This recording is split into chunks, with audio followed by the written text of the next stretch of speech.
On a moonless Halloween night in 1969, the dense Canadian fog wasn't just a weather condition, it was a conspirator. It swallowed headlights, choked out visibility, and became the silent accomplice to a crime so audacious, so chillingly precise, it remains unsolved to this day. This isn't a story about a car accident. This is the story of Myron Parenuik, a 25-year-old student full of life, driving home into a meticulously set death trap. Someone didn't just cause a crash that night, they engineered a murder on the open road and then vanished into the very darkness they created. Prepare to question everything you thought you knew about fear as we unravel the terrifying truth of the Halloween highway. Make sure you hit the subscribe button for more chilling true life story. The date was October 31st, 1969, Halloween night.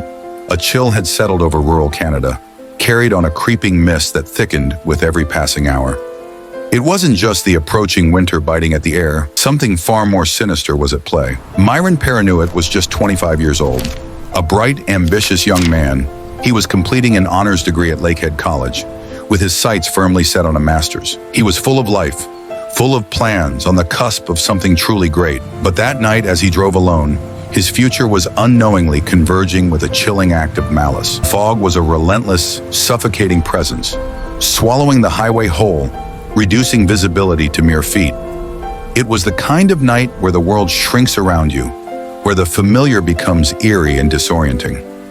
Myron, like any cautious driver, would have been focused, leaning forward, straining to make out the faint glow of his headlights against the swirling white. Then, out of the impenetrable gray, it appeared. Not a small branch, not road debris, but a massive tree laid squarely across the roadway. It was as if the forest itself had reached out, a colossal, gnarled arm blocking the path. The tree hadn't simply fallen, it had been brought down with chilling precision. By the time Myron's headlights cut through the thick fog and illuminated the obstruction, it was terrifyingly close. There was no time to react, no space to swerve. His vehicle struck the tree at full, unforgiving speed. The impact was catastrophic. The tree, resting on an incline on either side of the road, was at what police later described as eye level. It tore through Myron's car, transforming the solid roof into a mangled wreck. It created, as the investigators grimly put it, a convertible out of his vehicle, nearly decapitating him.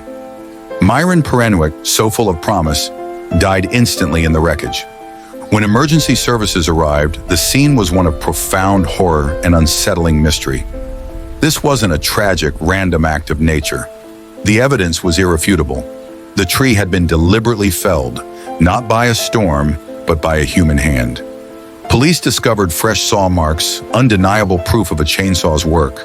A distinct wedge of the trunk had been expertly removed, precisely cut to ensure the tree would fall in the exact direction of the highway. This wasn't a casual act, it was calculated, premeditated. Someone had intentionally created a deadly trap. And then the investigation took an even more chilling turn. Less than 10 miles away, along the very same isolated stretch of highway, another tree lay across the road. It too bore the marks of a chainsaw, with a small wedge removed, indicating the same method, the same sinister intent. This wasn't a one-off incident, it was a pattern. Footprints were found near both felled trees, matching in size and tread. Tire tracks, distinct and uniform, were also discovered at both sites. The evidence painted a stark, terrifying picture. The same individual, or individuals, was responsible for both deliberate acts of road obstruction.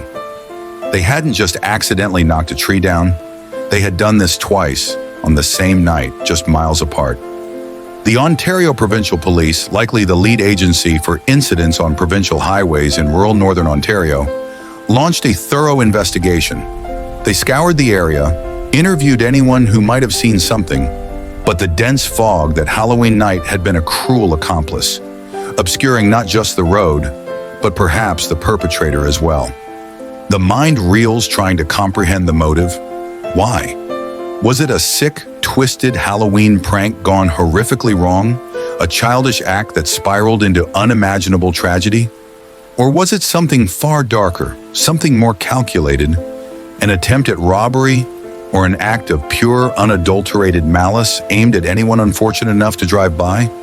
The sheer anonymity of the victim, Myron Parenuik, just an ordinary young man driving home, makes the crime even more baffling and disturbing.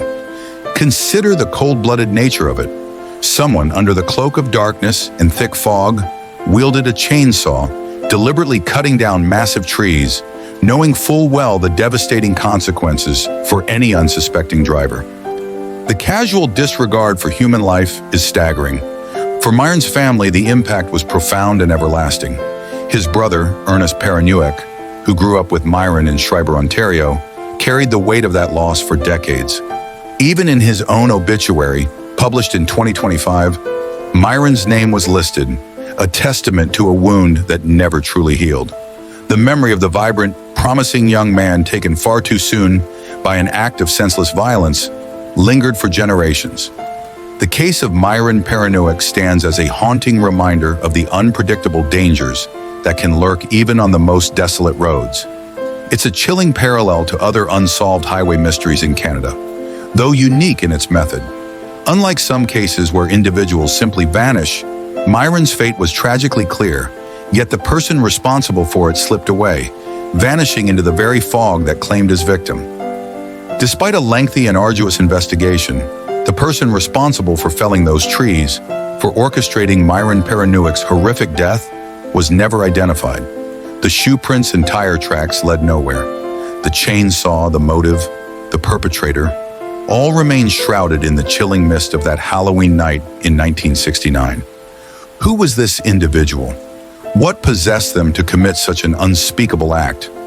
Was it a momentary lapse in judgment that turned deadly, or a calculated act of evil?